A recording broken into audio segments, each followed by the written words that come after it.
Coming up on this episode of Inside the Epicenter.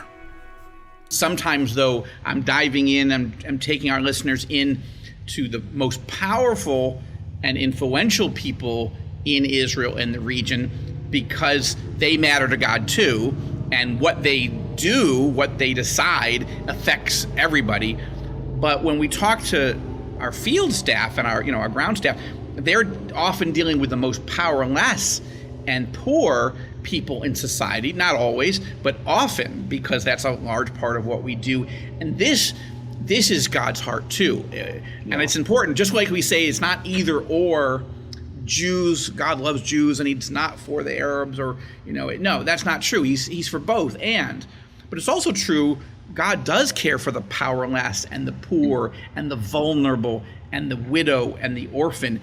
And often, this is what Jesus and the apostles and the prophets all spoke of. In fact, we remember, right, the famous Jerusalem Council, where they give the blessing to Paul and say, this is how you should handle some of these controversial issues.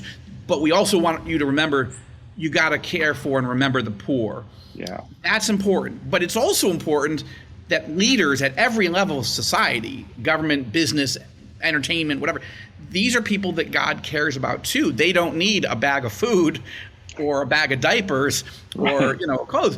They don't have any material issues, but they have spiritual needs and they have other issues. And I think that Joshua Fund, in ways that we did not think of it, honestly, 15 years ago when we started, God has been leading us in so many different sectors and strata in Israel and the region. And I did not see that coming when we started.